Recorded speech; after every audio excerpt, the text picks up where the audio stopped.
Hi all my beautiful people, here I am again, coming to you from Denmark where I live. Some of you ask, the new people who come, where do you live? I live in Denmark. My name is Katrina and I'm nearly 57 years old, and I live on this small farm on an island called Zealand in Denmark. And I have been on a pretty intense journey, I think, from the moment I was born, I think. And life has been really very wonderful. I feel this has been a really amazing life, and it still is an amazing life. So yeah, apparently this is a video about just my journey. So let's just see what happens. So I was born in Sydney, Australia in 1963, and I have an older brother, and my mother and father were Danish. My mother's still alive, she's Danish, and they lived in Denmark and had my big brother.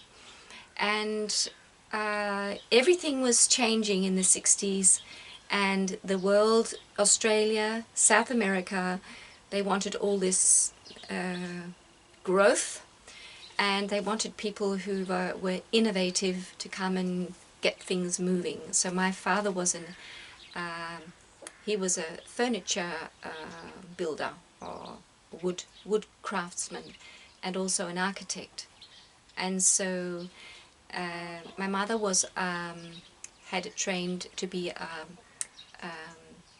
designer, or somebody who makes clothes, designs, and cuts the material. And, yeah. So they met each other on this art school. And so he was given the opportunity to go to South America or to go to Australia, and they chose to go to Australia. And so he wanted to start this incredible career, and he did. Like, what happened was, as many families, is that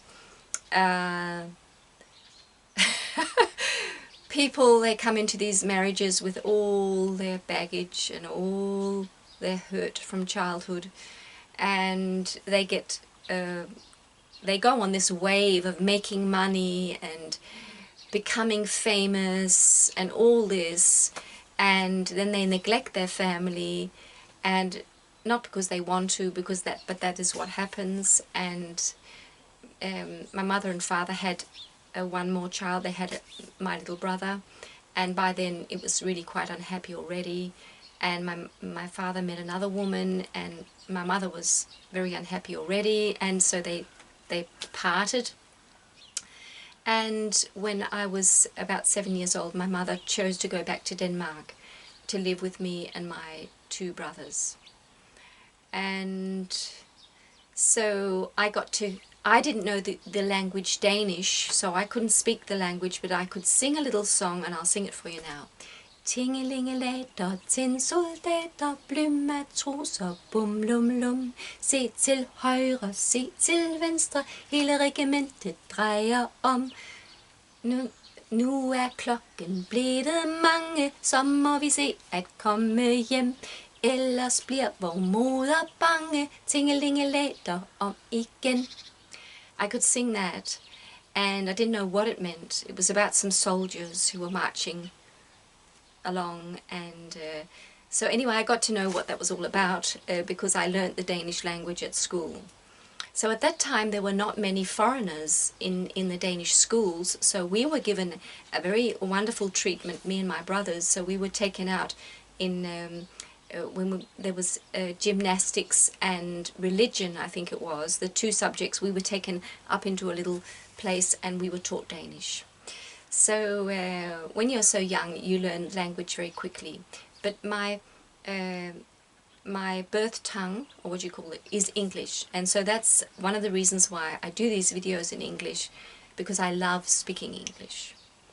but also because, of course, I know that by speaking English I can reach many more people. Many more people can understand what I'm saying. So we are only 5.5 million or something in Denmark, people. So very few people speak Danish.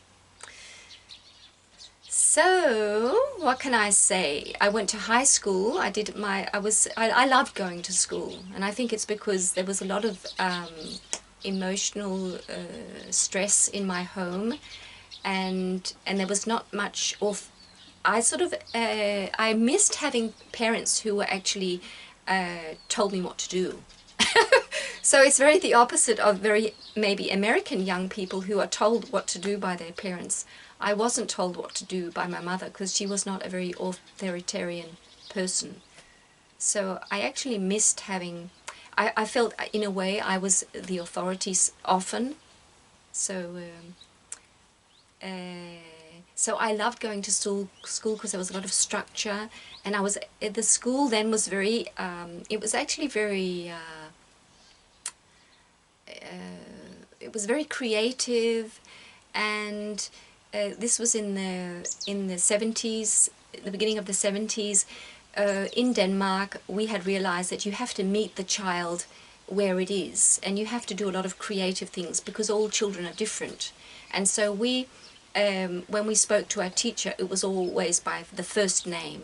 So there was, in Denmark, very quickly, everybody was, there was no hierarchy often. And so it was, your teacher was like your friend in a way. And I loved the whole thing, the whole system, and I loved expressing myself, and I loved learning all these different things. We did sewing and knitting and lots of crafty things, music, lots of singing, and I loved learning the language, and I love words. I've always loved to express myself with words. So I loved school, and also because it was predictable.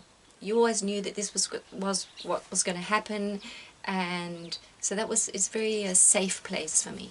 And I did my high school training, and then I felt the pull to go to Australia again. I had been once when I was 11 with my little brother. We went to visit my father and his new wife and their 2 little babies, and I felt a very big wish to get to know my father, because of course I had missed him deeply all my childhood, and I wanted to get to know him. And he emotionally, it was very difficult for him with the divorce, and so he, in a way, he just felt he had to close off, and so he started a new family and felt that and having that and having his work was really enough. So he, not that he didn't want to talk to me, but he just didn't do much to keep the connection going. So I knew that I had to do whatever was needed. So, and my mother had actually become friends with many people, and some of them were, it was a minister in Sydney who was actually a type of couples therapist, where my mother and father went for a while before they divorced. And this was a very young man. I think he was 27 or something, and he was a Christian minister there. And him and his when my mother divorced, he became very close to my mother, or my mother, his family were very friendly and loving towards my mother, and my mother became a Christian. And he later became a sheep farmer with his wife and 3 kids. They went to the Canberra region and became a sheep farmer. And when I was talking to my mother about going to Australia, she said, how about you go to the sheep farm and you can go and work for them and maybe help them and learn some things. And so I planned my trip. I was going to do some flute playing because I had learned the flute. And so I had different things I had planned I wanted to do. And I had an old girlfriend who was like a neighbour, who she and her mother and father we became very close to. It was like family. So I was going to visit my father and his new family. I was going to the sheep farm, and I was going to visit my old friend who was my age. So it was all planned, and I went when I was 18, and I stayed 3 years altogether. I came back once and then I went back. So I was there almost 3 years, and I learned so much, and also I had a lot of time. I actually have always enjoyed being alone, and I think it was very important for my whole growth, inner growth, that I was very connected to me. And I'm not not very good at being a part of big groups and sort of following all the rules, all the strict rules. I like to sort of go a little bit my own way. So it was very good for me. And I got the family on the sheep farm. They took me in their arms. I've experienced that many times in my life because I missed having a mother and father. Every time a couple would show their love to me, I would sort of throw myself into the arms of those people and just feel how having a mother and father is. Not that it was my mother and father, but this has happened many times. Even in my 40s, I met a couple who were born the same year as my own father and mother, and they were actually also Christians, and they took me into their arms too. And it's just happened many times. But this sheep farmer family with their 3 little kids, it was just like stepping into heaven, because where I had been with my mother, although my mother is a very, very beautiful person and did her very, very best to be a good mother, our life was very full of fear, and it was always fearful and nervous. And nature, was not connected to nature really. I didn't know anything about nature because I grew up in a flat, more or less. So coming to the sheep farm with all the animals and all this love that was given to me, it was really, really special and very healing. And I remember thinking to myself, if only he was my father, that would be great. And I went to visit my own father and his family, and it wasn't really easy, but I got to love my father. That was a process I went through where I got to my father was like a big sort of bear man, and he would give the most beautiful warm hugs, and he was very authentic, really. He just could be really rude and really a real racist and all sorts of things that you would really want to criticize, but I could see that behind all that was this beautiful warm heart. And I can see that I'm like him in many ways, and I just got to really love him. So it was very, very, very, very wonderful. But I couldn't stay with them for a long time, but I could stay at the sheep farm for for longer times, because there's lots of space and lots of things to do. And that's where I learned to milk a cow and look after sheep and those things. So what happened then, I came back to Denmark, and I felt I had to do some sort of education, and I felt I wanted to do it for my mother's sake, because so she wasn't disappointed or something. And I just felt I had to do it. And so I started studying occupational therapy, and I really did my best to do it, but I really could sense more and more that I couldn't see myself in a hospital situation with a name tag and a little nurse gear, little name tag, fitting into the hospital system. I couldn't do it because I was too creative, and I thought my thoughts were too much out of the box. So I thought to myself, if I'm ever going to work with sick people, I want to help them prevent disease. And if they are to heal their disease, I want to help them heal naturally. So I had to leave. I had to leave that place. I felt sick when I was at that school. It was so bad. So I left the school and was a little bit lost. I had actually, before I left the school, I had moved. I was living with in my mother's flat, and had actually married an Australian guy, a surfer. And we married so that he could live in Denmark. We were in love, but it was a really quite a not very happy relationship. But we married, and so and he travelled a lot, so he would come and go. So, but I felt I couldn't live with my mother anymore, so I had to find a place to live. So I asked a friend at the occupational therapy school if she knew of any places where I could go, or knew of anyone, and she said there's a place in Copenhagen where they put up people go and put up these ads if they have a room to rent, to let out. And so I went there with her, and we went through this this book where people had gone and put in their advertisements. It's just this, you know, these pages, just all, yeah, just sort of homemade type of style. Very, very old-fashioned. And so I saw this announcement. It was somebody who had a couple of rooms in the country in a little old cottage, and it was not so far from Copenhagen, where I was studying. And so I answered that what do you call it, announcement. And it was actually Henrik, the husband I got later, who had that place in the country. And so I went there and rented 2 rooms from him. And it was a very, very beautiful place. And very quickly I started falling in love with him, which was really messy because I was married to another man. But I couldn't control my feelings because I felt so, the feelings were so strong, I couldn't control myself. So I sort of, and he had quite a few women in his life. So it was very, very messy. But I got up in the line and he picked me. So we got together and I divorced the other man and we got married and had 4 children. But when we had our first child, we went to Australia for nearly a year and a half, travelling around in a combi van, just with our baby. She was 2 months old when we left, and just Henrik and me and the baby in this combi van. And I wanted him to meet all the people who were really my family. It was very important for me that he got to know them.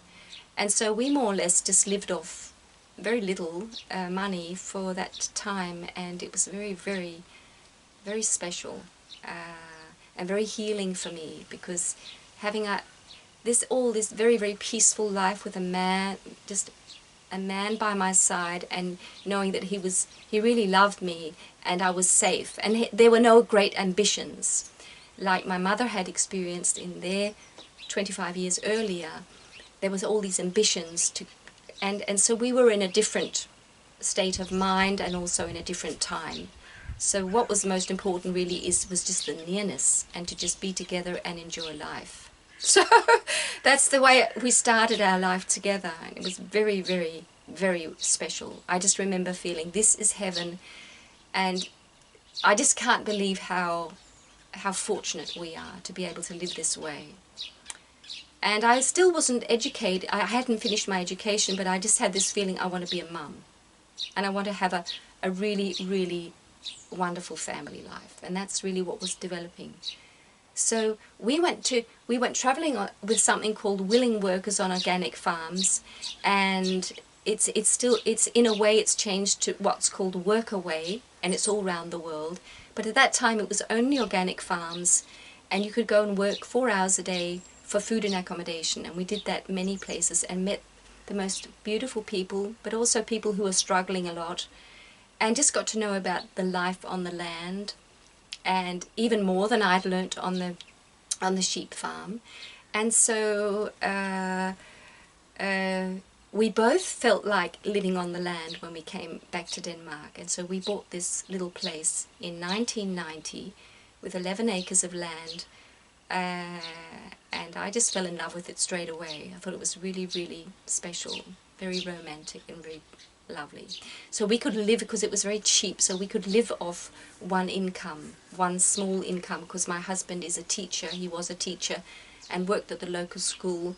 And at that time the school days were very short. This sounds really incredible, but it was really incredible. So because the school days were sometimes just 4 hours, so he would come home early and we would have lots and lots of time together. So we had our three more babies here, and they were all home births in our corner couch. They were all born, and the midwife came here, and so it was all very, very peaceful and calm and very natural.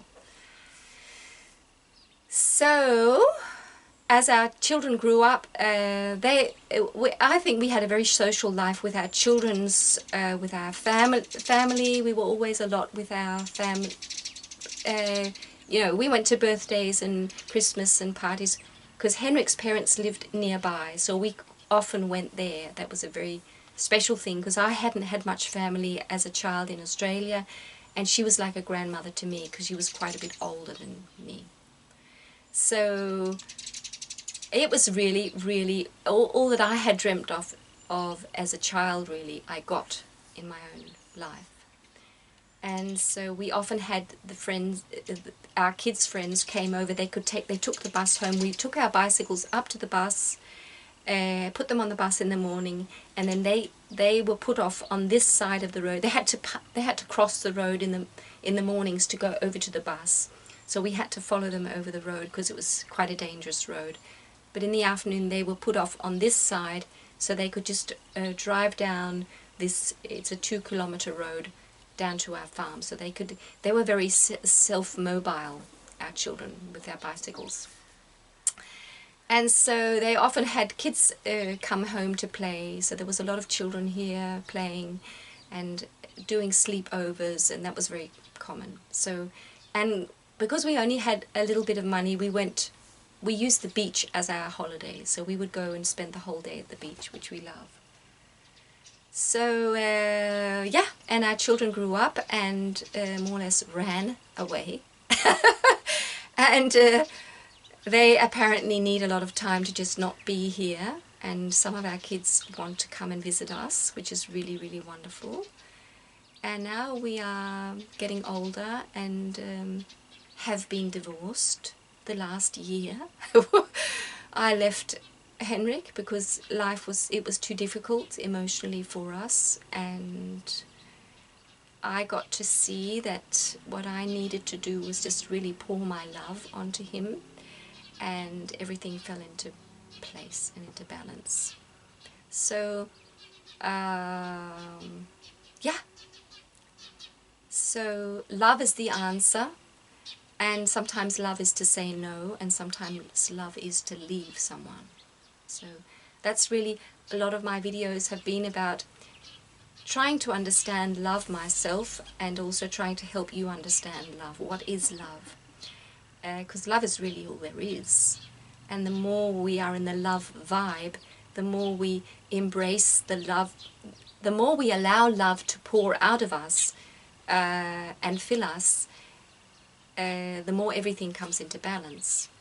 But as you can see from all my videos and the long journey I've been on, it's not easy.